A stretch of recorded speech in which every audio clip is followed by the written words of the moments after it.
What is it without orange and blue today? And can rock music.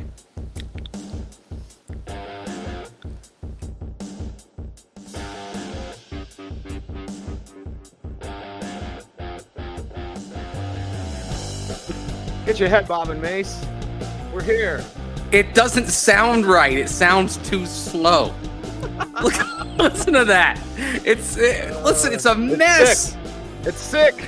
It's like, you remember back in the day, you probably had a Walkman with a tape player back decades ago, right? Yes. And the battery would start failing on it.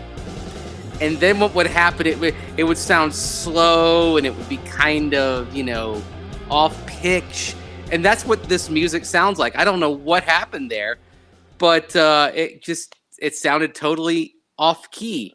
Not unlike the Denver Broncos as a whole being 0-2 right now. Yes, the Denver Broncos are off key, but we are on for you. It's live time. Orange and Blue today, presented by Champ Honda, Cecil, Lammey, and Andrew Mason, discussing how the Denver Broncos can fix things. I always say, give me a day, Mace. And I'm so glad that you allow me these things because I'm difficult. I can admit it. I need that day to vent. Today, I'm not going to vent. Yeah, but you go on air on that day. That's the thing. Like, it's not like you're taking a day to decompress, meditate, and not talk and, just ponder. No, you're going out there. You did this show yesterday. You did 4 hours on the air on 104.3 The Fan. So you've put all that vitriol and frustration about week one. It's out there now. So yeah. I guess what you need to be is a little bit more. Well, it's weird for me to say this. Be a little bit more mellow. I'm a little bit more mellow and big picture about these things. Yeah, I am not mellow whatsoever, although I do try, Mace, and I guess that's part of it. But let's get into it with this Broncos team because they got to fix it. I don't want to sit here and whine and complain about how they're terrible and Vance Joseph, and I want to know, how do you fix it? I've got some ideas, Mace, but let's start with you. How do the Broncos and Sean Payton and Russell Wilson get this thing on track? Okay, well, Russell Wilson is actually close to being on track, and actually, if you just took first halves, he would be on track. I think there may be something, Cease, to the notion that when you have your opener, what Bill Walsh would say was kind of the 15 plays, the opener to kind of get you going, things are effective, and then it's going off kilter from there. How do you take what you're doing in those openers and then carry it through the rest of the game? I would start with this, and we discussed it yesterday. If something is working, keep at it until the opponent adjusts and figures it out, until they have adapted. So, for example, on Sunday, that would have been keep finding ways to feed Marvin Mims Jr. downfield. And can you maintain some of that tactical creativity that you had on that first drive? I mean, that first drive, in terms of the play design, was as outstanding as we've seen in a long time around here. How do you carry that forward for the rest of the game? Because what we've seen now in back-to-back games, we saw the first game, obviously, Broncos had that early touchdown. They had 2 first-half touchdowns in the end. They only had 3 points in the second half. Second game, if not for that Hail Mary at the end, we would have been talking about a second half with 2 field goals, and that's it. Right. That's not good enough. Right. And I can't believe I'm saying this, Mace, especially with Sean Payton here, who I believe in, but do what Jerry did. Jerry Rossberg came in, and Russell Wilson played good football. 3 touchdowns a game, combined rushing and passing. But, do the wristband thing if that's what you need. More Marvin Mims, yes. Do what works. And I hate to go Dr. Phil Barnyard psychology, but, how's that working out? Hey, you're featuring Cortland Sutton and Adam Troutman. How's that working out? I want to see more Mims. I want to see more Judy. It's his first game. I give him a pass for this game. I'm going to be very curious if Judy can do more, but it can work with Russ. We've seen it work with Russ. Yeah, I want to see more Brandon Johnson too. Oh, yes. I thought even taking out being on the lucky end of that Hail Mary, I think he had a better game on Sunday as well. I want to see Jaleel McLaughlin worked in more. I mean, he did some nice work on the touchdown. By the way, a really nice play design and excellent execution by by the guys out there. I look at Nate Adkins on that play. Look at Michael Burton on that play. Mm-hmm. So I loved that package because you went power in your formation, and then you put your quickest player out there as a counter to that. And if you try that formation again, you're going to see an opponent key on McLaughlin. That's going to set up Adkins or Burton maybe off of a play action, right? I mean, you had Adkins motion over to the left. What's to say you don't execute a play action and then have Adkins kind of wait, then go, then run a little drag route to the right? He's going to have space to operate, and he's got the ball skills to make a play. So, it's all about kind of setting things up in the future. And then if an opponent has to account for that, then McLaughlin's going to have some room to run when you go into that formation again. So that's the chess game that I think we'll see played over the long term with this. But it was frustrating in the game to see the Broncos go away from things that were working early on. Right, and they looked so good, and they were so explosive early on. And the thing with Jalil, like, you do that play, you're going to declare heavy. It's going to influence the defense. It's the declaration of influence. That's what today's NFL is. And I don't care about shell or whatever. In that package, drag route, and Adkins is going to be wide open, baby. So, yeah, more of that. And what are we talking about if that instead is a Jalil not touchdown run, but that's another Russ touchdown pass? I think Russell Wilson, for how to fix things, he's got the least amount of work to do. Yeah, I mean, how many touchdown passes does he have right now? 3? No, he's got more than that because he had what? He had the touchdown to Cortland Sutton in week 1, right? He had the Hail Mary. Yes. He had another to Brandon Johnson. He had another Marvin Mims. I mean, we're sitting here. I mean, I think we're sitting here with Russ. 5 passing touchdowns. 5 touchdown passes in 2 games. Mm-hmm. I mean, I think I saw it this morning that he's on pace for 42 touchdowns and 8 picks. And you know something? I know the second halves have been frustrating so far, and that fumble really did change the game. You got to kind of work that out of him. And yeah, he did miss some passes that he'd like to have back. But you know what? If Russell Wilson stays on that kind of pace, not saying that they will, but if he were to maintain a similar pace over the course of the year, even if the Broncos had a poor record, I would like to be thinking, okay, this is somebody we can build around here. I mean, I can't, in terms of like trying to assess reasons why, not assess blame, but assess reasons why the Broncos are 0-2. I'm sorry, Russell Wilson is not very high on the list of reasons why they're winless right now. And he's doing everything. He's doing what he's asked to do, whether that's dink and dunk or whether that's fire some long passes. And here's the thing, and this is a very important question. This is kind of going to derail the show a little bit, Mace, but I feel this topic and this conversation is worthy of it. Mm-hmm. What do you want more? Do you want the 40 touchdowns? Because I was thinking 25 touchdowns here. But do you want the 40 touchdowns from Russ and, hey, this can work, but you win 5 games? Or do you want wins? Because the best way for this team to win is to have more balance, and that means running the ball. My idea for offense is just get back to running the ball more. Let Russ do his thing, build that lead, then throttle someone late. We talked about it yesterday. Well, it may be what you have to do because this defense does not appear to be up to snuff, right? And the funny thing is that first game, the offense actually did well at providing a complement to that defense because they had long, extended drives that minimized the defense's exposure, and yet it still didn't help get the win, right? And then in week 2, you had more explosive moments, and that equation didn't work as well.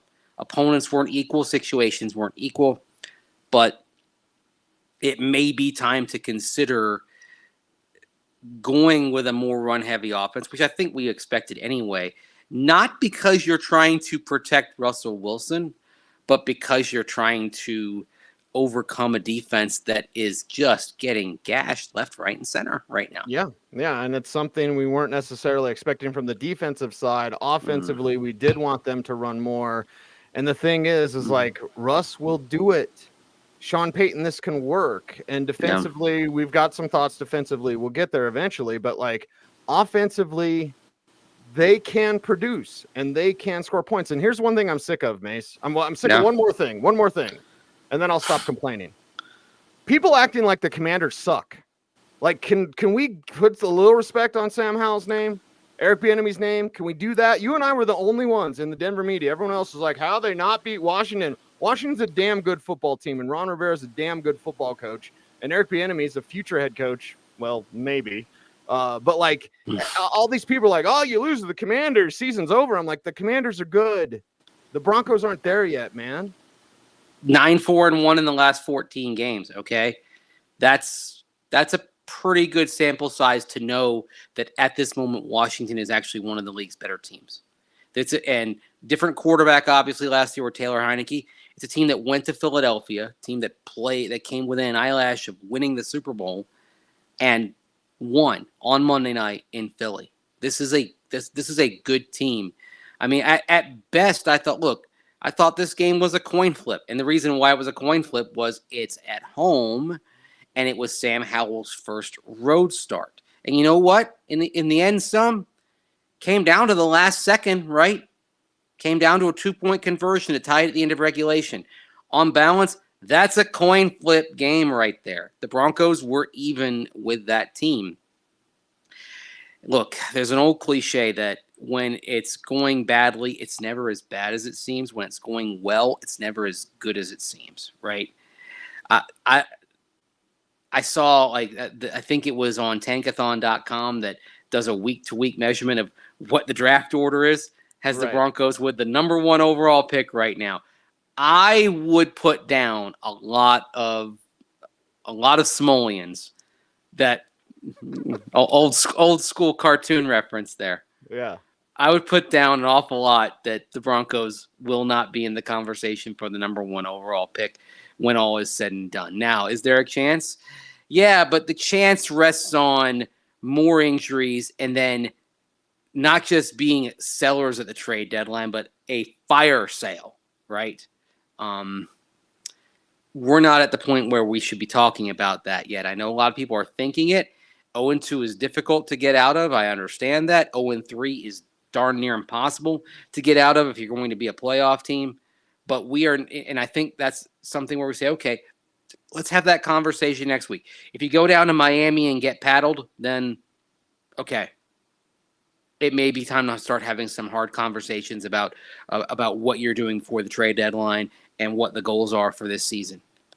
Not today when you've lost 2 games by a combined 3 points. This season could still go in one of 2 directions because teams that have had, and I put this out on social media yesterday, teams that have lost both games by 3 or 4 points combined to open the season, there's 2 paths, generally speaking. One path is they get back to 500 somewhere or even above, somewhere in that mix. Like Atlanta made the playoffs back in 2002 with a similar start. That's one path you could take. Another path you could take is that of the 2000 Chargers, who went 1-15, or the 91 Tampa Bay Buccaneers, who then followed 2 close losses to start the season with 2 more close losses, including one against a team that ended up in the Super Bowl that year that went down to the last play. And then the morale was so crushed that it imploded. So those are 2 paths potentially in play for the Broncos, and we don't yet have an idea what that's going to look, what path that could be. We're going to know, if not this week, we're going to know next week by the Chicago game what path this season could take after those close early losses. Yeah, Wes says they need an explosive tight end in this offense. Well, that was supposed to be Greg Dulcich. It can't really be anyone else just based off their skill set, and that's where it's upsetting to me roster building wise because you need duplicity. Most positions you do. Javonte goes down, you've got Samaje, kind of the same guy. Samaje's not as explosive as Javonte, but still big power back. You know, you can go down the list and you have duplicity at certain positions, never quarterback. But you just didn't at that tight end spot, and it was so important. Like, I hate to blame the season start on Greg Dulcich's injury, but, like, that was going to be something the Broncos would feature. Now they can't. Yeah, they can't. And it's the It's the problem when you go into the season without an option at a specific skill set upon which you're relying. And that was honestly, I hate to say I told you so, but you can look at denversports.com and see the column I wrote after the Rams preseason game about not cutting Albert O, right? I thought he'd shown a lot of progress, and there isn't an apples to apples reserve behind Greg Dulcich. Duplicity, but having somebody who can step in and you don't have to change your packages and what you're doing. I think that's essential at a lot of offensive positions. I look at tight end, I say, okay, you need two guys that can stretch the field ideally so one can spell the other. I like the backup quarterback to have a similar skill set as a starting quarterback. That was why in the 2022 draft when Sam Howell fell to round 4, I thought, okay, you weren't expecting that? Go get him, because his skill set, some of the things that you saw on Sunday, that was young Russell Wilson right there. Well, Mace, I'm not going to say I told you so because it wasn't me that said it. In fact, I even disagreed with you on these airwaves. But last year, before the Rams game, and you're like, why didn't you go get Baker Mayfield? And I was like, I don't want to confuse the room. But with Sean Payton having never developed a quarterback, let's fast forward this thing if it doesn't work with Russ. And Russ is the least of their problems. But if you fast forward it and like, who's the reclamation project? Well, he's never done it with the rookie. You get Caleb Williams. Great. That's awesome. Sean Payton's never developed that guy. He's always reclaimed someone. And it's Drew Brees, young Drew Brees, and then Jameis Winston. I got to correct you on that one because you said Baker Mayfield, right? No, Baker. I did say the Broncos should have claimed Baker Mayfield because, in my opinion, you're always looking to improve the roster at every spot, no matter what, right? Don't be concerned about egos, composition of the room. Be concerned about the best players, the best people to Look fill what a Baker's role. Doing with Tampa right now. Baker Mayfield would have been an upgrade at number 2 from Brett Rippon. To me, that's all the justification you need to make that move. But as far as Sean Payton developing quarterback, remember, he developed Tony Romo. He wasn't there when Romo became the starter. Sean Payton put 3 years into Tony Romo. So Romo is very much a Sean Payton quarterback. So he has developed a young quarterback, and specifically a young quarterback. 3 years. Well, he was undrafted, Cecil, okay? Right, he didn't have the same raw material that other quarterbacks who went higher in the draft had. So you had to take another way. We haven't really seen what Sean Payton can do with a high first-round quarterback. I mean, he hasn't had that shot. We opened this talking about what the things Russell Wilson is doing right, and there are plenty of them. But if this thing does go sideways, you are probably going to be in position to be talking quarterback early in next year's draft. Neither Sean Payton nor the Broncos have taken the path of a top 5 quarterback in recent memory. And also another thing on Sean Payton to kind of go back and say, okay, what quarterbacks did he develop? Not necessarily developing, but he turned Kerry Collins from a guy whose career was at the brink of collapse into a quarterback who led the Giants all the way to Super Bowl 35. And then because of that, extended his career another 9 years and had some pretty good seasons in the years that followed, including 1 year where he took Tennessee the best record in the NFL in 2008. So we can also talk about what he did with Taysom Hill, and it's why Russ is going to work as good as Russ can work. Mm-hmm. There's a line, there's a ceiling for everybody, and Sean Payton's going to get Russ there. Russ is the least of their problems. Mm-hmm. It's the lack of talent or depth or injuries at other positions, and I'm not making excuses in week 2, but that's where we're at with this team. Concerned about the protection as well, especially on the flanks right now. Yep, and next year's a great tackle class. There's 6 first-round tackles next year, and that's an early swipe. It's a great, and what's unfortunate is you're going to need a quarterback maybe. You're going to need a left tackle likely. You only have 1 pick as of right now. You only have 1 pick to do that. Well, and that's where if things go sideways the next few weeks, you have the hard conversations. And probably if things do get out of hand and you're sellers again, and the Broncos have sold a tentpole player at the deadline every year since 2018, except the COVID year when you had the restrictions on how long it took for a player to go into quarantine before they could report. So that sort of thing. If you hadn't had COVID in 2020, the way that season was going, the Broncos probably would have sold a player that year too. But yeah, the late Demaryius Thomas 2018, Emmanuel Sanders 2019, Von Miller 2021, Bradley Chubb 2022.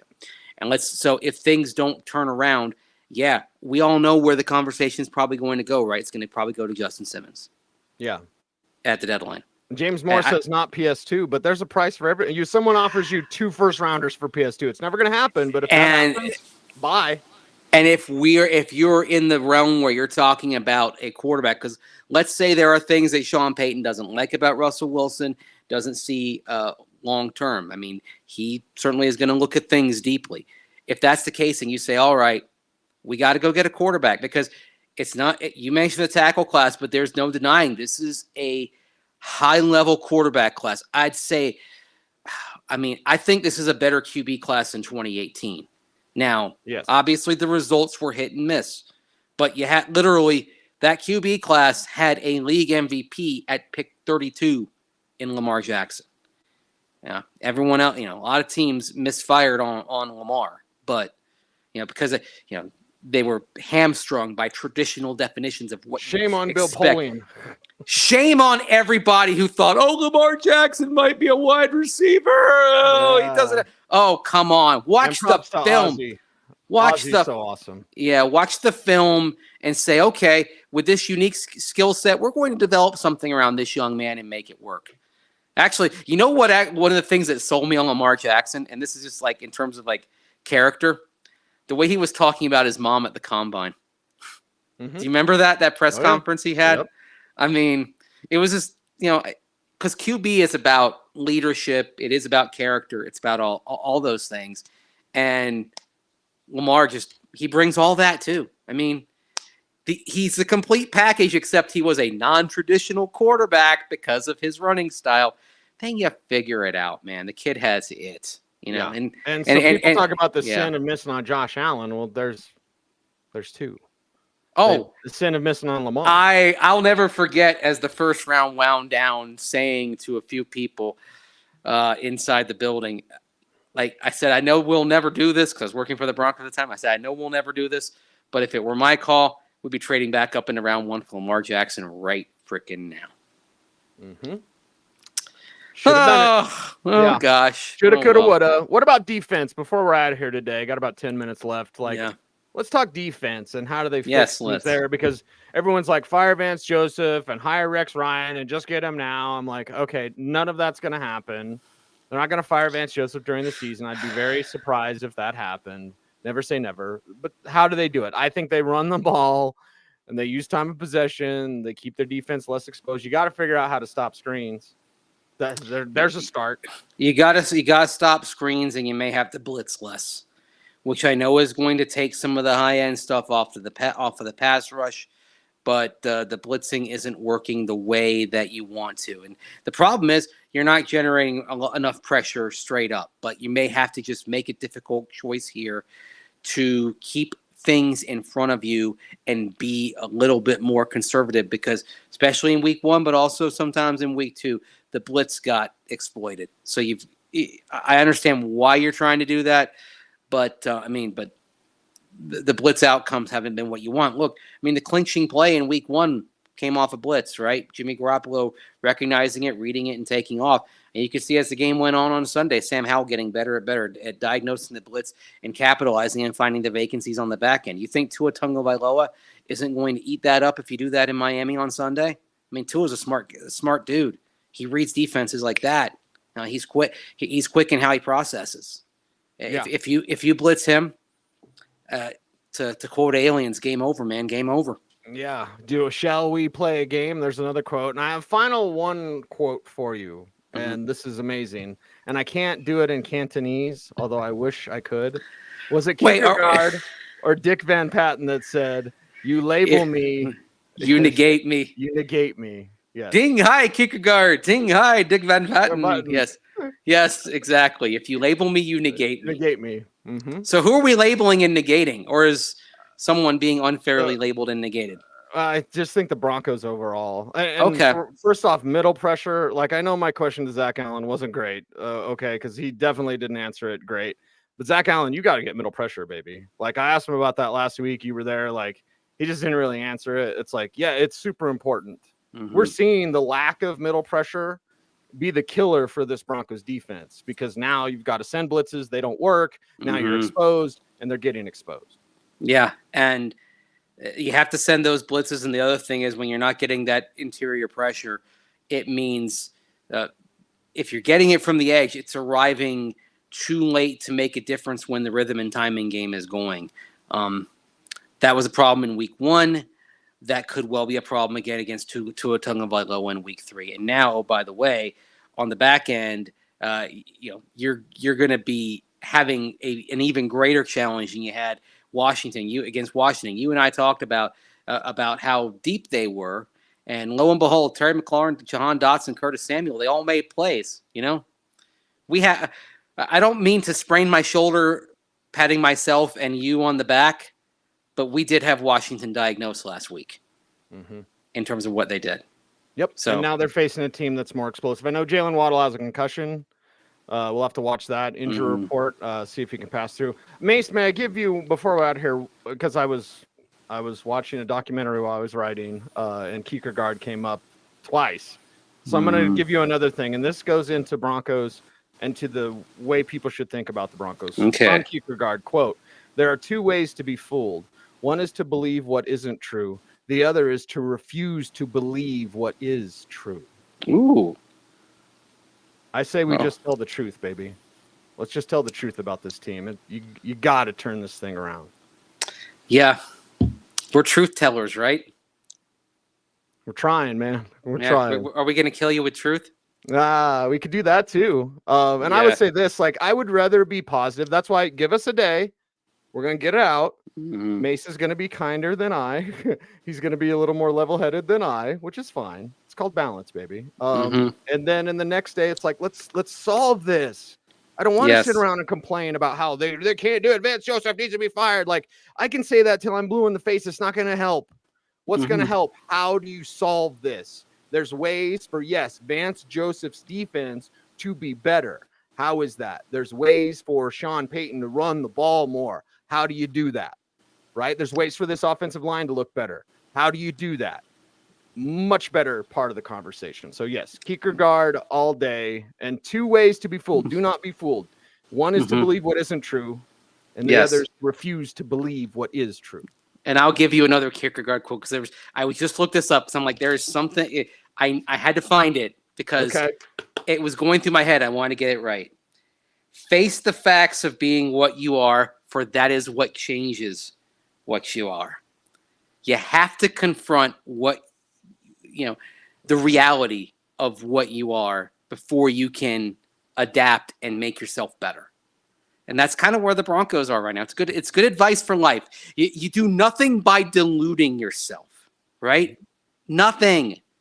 You got to be honest about it. Only from that. I mean, and that's why the best people in our lives are not the ones who tell us what we want to hear. Like, okay, like you're fishing for something, but love you enough to say what is actually true and doesn't perpetuate a pattern, right? Right. That's the thing. Anyway, so dude, I love that quote because it's so perfect. I don't want to get crunchy, but it's shadow work. Like the way that we all get better ourselves internally is to do shadow work on what's traumatized you and go forth. And we have to confront it. And sometimes you need that. Sean Payton, you got to do it. Right. You don't want it's okay. This is what you want to hear. I'm going to give it to you. No. Right. And every so often we get reminders of that. I had a reminder of it recently. And, in the end, you realize once you step away and can process it, you realize that's what love, that's what loving and trying to help someone is. So that's what we do here. It is Orange and Blue today. We are presented by Sean Ponda. He is Andrew Mason. Follow him on all the socials at Mace Denver. I'm at Cecil Lammey saying OBT is a BFD. So like, comment, share, subscribe, hit the notification bell so that you never miss a vid. and we are here for you. Be out there at practice tomorrow. Be back on air tomorrow. See you later, everyone. Until next time, be safe, be kind, know that you're appreciated. Stay tuned, and would you please stay frosty,